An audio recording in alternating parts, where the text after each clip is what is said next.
Okay guys, check it out. I've had 1 million people literally message me an article from Colorado News about an anesthesiologist, 56 years old, who's accused of assaulting and trying to strangle a nurse in the post-anesthesia recovery area, the PACU.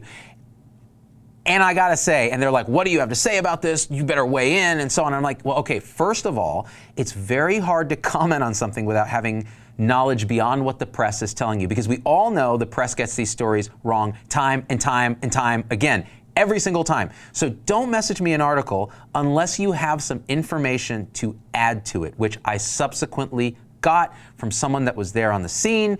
And this is the story and what I think about it and how we should start thinking about violence in healthcare. We talk about violence by patients against providers. What about when our own are attacking us? How do we keep ourselves safe? How do we think about this? What is the deal with punishment and accountability? And does it have all to do with staffing, burnout, and alarm fatigue? Let's talk about this. So, 56-year-old anesthesiologist in a Colorado hospital is in the PACU, and the ventilator alarms are going off, or whatever alarms they were looking at.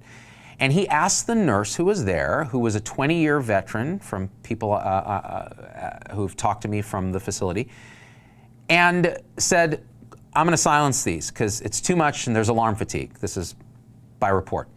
Starts turning off these alarms. And the nurse says, listen, we can't do that. They have to stay on because when you fully turn it off, it takes 3 to 5 minutes to reboot up, and we need to be able to monitor these patients. At this point, or some point in between, he reaches out and starts choking her and shaking her neck very, very aggressively. Now, there were people on the scene. There was a nurse who witnessed it, and actually, by report, a patient who actually got video of this on a cell phone. Now, you can imagine how scary this was. Apparently, the nurse reported that she was seeing stars and thought that he was going to kill her. Now, what the press reported at this point is that he was escorted out of the hospital. What the staff report to me is that he fled, actually, and later turned himself in. So it's hard to know exactly what happened, but this is the report that we're getting. Now, here's the issues.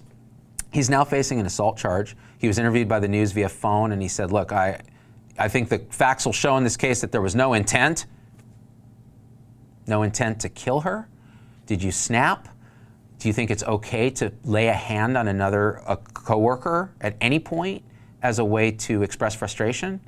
And this is not an isolated incident. This has happened in other contexts, surgeons and doctors attacking nurses, and actually nurses attacking nurses, and other staff attacking other staff. This workplace violence is most common in healthcare, actually, of all the occupations. So in the setting of this, you know, here's the question. He has no past history, no strikes against his license, no criminal record. He's not an employee of the hospital. He's a contracted anesthesiologist. What happened?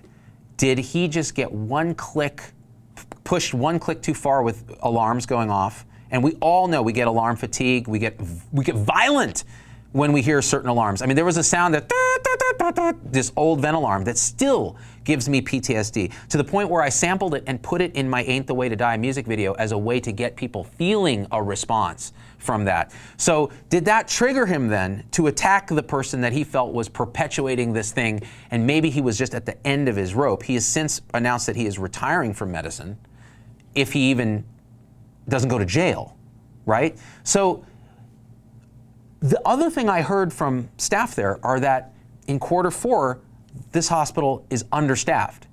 They all are feeling it. The doctors and the nurses and everybody are stressed. One person on staff actually went so far to say it's creating dangerous conditions. Now, again, this is an isolated report from staff. Could this all be contributing overall in healthcare to a situation where people are snapping?